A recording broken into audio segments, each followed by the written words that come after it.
In the name of Allah, the most gracious, the most merciful, all praise is due to Allah, and may peace and blessings be upon the messenger of Allah. Welcome and greetings to you all to Islam Made Simple. Today, our discussion is about how the Quran explains religion, Islam, and faith to us. We have delved into the details of this topic through various different chapters. And now, we are at a very, very important chapter called the categories of people.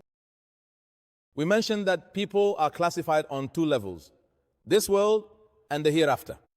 In this world, there are three types: Muslim, disbeliever, and combatant. In the hereafter, there are two categories: believer and disbeliever. Now, let's move on to the classification. Regarding this world, we have discussed the types of Muslims and their rulings. And in the previous episode, I told you that when we say disbeliever, the definition of a disbeliever in this world is simply someone who is not a Muslim. It has nothing to do with who goes to paradise or hell. That is a matter for the hereafter.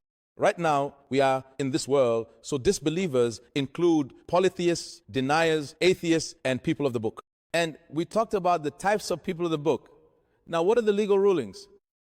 Because we said this classification is jurisprudential, based on how we interact with the disbeliever.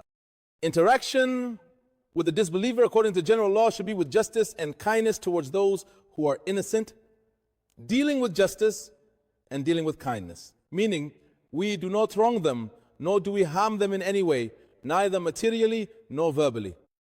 Our morals do not allow us to cause harm, whether physical or verbal, even if they are not Muslims, even if they declare us disbelievers and reject our faith. That's it. This is how we interact justice and kindness towards those who are innocent. What do we mean by innocent? Al-bara? Al-bara is the opposite of al-wala, loyalty. What is loyalty? Love and support. So what is al-bara? It is the absence of love and the absence of support. But there are details to this. There are details. With regard to al-bara, it is different from al-wala. The basic principle in dealing with the non-Muslim is that there is no such affection, this love, and there is no support.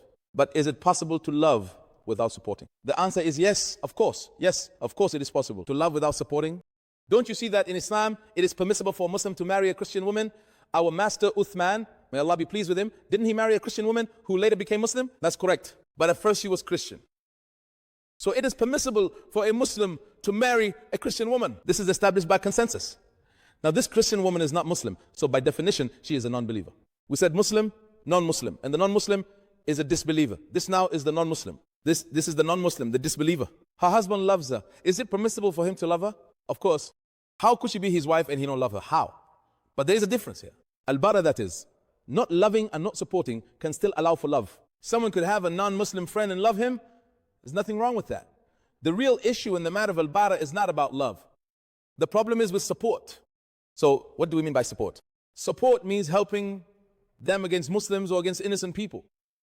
Remember this, it's not just against Muslims. It is not permissible to support a Muslim against another Muslim, except in the case of aggression, which we will discuss. It is not permissible to help a Muslim against an innocent person. It is not allowed, and one must help the Muslim against whoever wrongs him, because a Muslim has the right to be supported. Now, as for non-believers, we do not have a duty to support them unless they are oppressed. For example, if a Christian army is formed, a Muslim is not required to join it, and in principle, he should not participate in it. There are other detailed jurisprudential rulings regarding this. So, this is the general classification. As for non-believers, there are 5 types, and dealing with them from a jurisprudential perspective is based on justice and kindness, but without offering support. Except if a Christian army is formed to lift oppression from Muslims or from the oppressed, or if a Christian army is formed and the non-believer is involved in any way. Some Muslims live in certain countries and have joined the army there. This army defends the homeland and stands up for the oppressed. There is no problem with a Muslim joining the army to defend his country. If, for example, his country is Denmark, he can serve in the Danish army to defend Denmark. Of course, this is not an issue, because here it is not about supporting oppression. So why do we talk about support? Meaning victory over injustice? This is with regard to non-Muslims. As for Muslims, it is said that support is for the protection of Islam. So, supporting a Muslim is different from supporting a non-Muslim. Support with a Muslim. Support for the protection of Islam. Support for both Muslims and non-Muslims should be to remove and prevent oppression. And it is not permissible to support for any other reason. As for love, this concerns Muslims. The basic principle is to interact with love. With regard to non-Muslims, The basic principle is to interact without love, but there are exceptions, such as a wife or a friend, all right? The type. So these are the main types. There are 5 types of Muslims and 5 types of non-Muslims or disbelievers.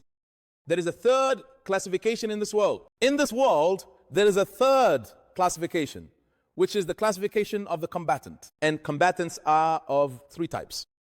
Combatants themselves fall into one of 3 categories. A combatant may be an individual who is considered to be, for example, a Muslim, a disbeliever, or even a terrorist. And this is the classification that I see. Who is the Muslim? The combatant? A Muslim combatant? This has a name in the Quran. He is called the rebellious one, al-Baghi, the rebellious one.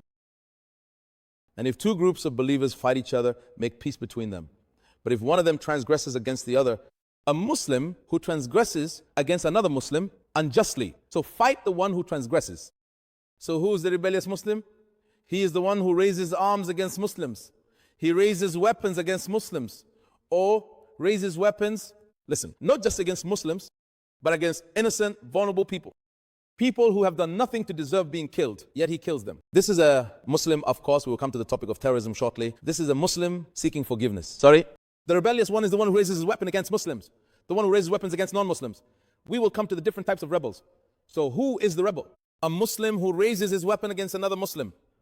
As for a disbeliever who raises weapons, he is called a combatant. A combatant. This is a disbeliever who has taken up arms. So he is a combatant. We will discuss the rulings for each category. Now, it is very, very important to talk about the third category because some people make mistakes regarding it, and that is the terrorist. A terrorist may be a Muslim or may not be a Muslim. It has nothing to do with that. Who is the terrorist? Personally, I have a precise definition of a terrorist. A terrorist is someone who commits killing or harm against innocent people or their property for political purposes. Therefore, any act of killing or harm, it doesn't have to be killing a person. He destroyed a building where there was no one inside. Even so, this is terrorist killing or causing harm, provided it is committed against innocents. But if it is against criminals, this is not called harm. He's not called a terrorist. And on the condition that there is a political motive. Now, those who blew up these towers in America have it. And these may be the people who blew it up. They may have had an issue with the American government. But why did you kill those people in the towers? What do they have to do with it? These are innocent people just because you hate their government. The blood of all innocents was shed. This is terrorism, a crime, and a great injustice. So, who is the terrorist? It is the one who kills and harms innocents for political purposes. Why did I say for political purposes? Who blows up or harms for financial purposes? That person is a thief. That is a gang. And this is what gangs do. This is what they do. So, this is the terrorist killing and harming innocents for political purposes. So, the definition is adjusted. No one should come and ask me, well, what is the definition? Terrorist people have disagreed about it, but I try to be as precise as I can. And this definition gives me an answer to all the questions. All right. Now, as for combatants, how should they be dealt with? The combatant, as protected by law, must be repelled. Combatants must be deterred, whether they are Muslim, non-Muslim, or terrorists. They must be fought. They must be stopped by hand, by speech, and by heart. They must be pushed back, because this is an evil, a great evil. And whoever among you sees an evil, let him change it with his hand. And if he cannot, then with his tongue. And if he cannot, then with his heart, and that is the weakest of faith, and beyond that, there is no faith at all. A mustard seed, I can't keep quiet and say I have nothing to do with it. Saying it's none of my business is not permissible. At the very least, in your heart, you should say this is wrong. So the group ISIS, these criminals who harmed people, harmed the innocent, and even harmed Islam itself. These people must be fought, must be deterred, and must be eliminated. And we all must work together against them. I don't care whether they pronounce the 2 testimonies of faith or not, because they fall under the category of combatants. Rebels and terrorists, meaning if someone is a rebel or a terrorist, they must be stopped, except in one case. And this is in the Quran. Listen, try to stop these people, even the disbelievers. Try to stop them. But now Allah has lightened your burden and knows that there is weakness among you. So if there are 100 steadfast among you, they will overcome 200. What does this mean? What does this imply? It means that if our strength is half the strength of our enemies, we must fight them, whether our enemies are rebels, disbelievers, or terrorists. we must fight them. But if our strength is less than half of theirs, meaning they outnumber us by more than double, then fighting is not obligatory, it is possible, but not required. That means we can postpone it because Allah knows there is weakness among us. This applied to the companions. Allah, the Exalted, eased things for them. So these are the categories of people in this world: Muslim, disbeliever, and combatant. And this division is worldly. As for the people of the book, Allah, the Exalted, granted them some special exceptions. It is permissible to eat their slaughtered animals and to marry their women. In other words, they have specific, well-known jurisprudential rulings. This is the classification. And remember this most important rule of all of these are worldly classifications. We deal with people based on interests, interactions, and worldly jurisprudential rulings. As for dealings in the hereafter, who deserves hell and who deserves paradise, that will be our topic in the next episode. God willing, I leave you in God's care. May the peace and blessings of God be upon you.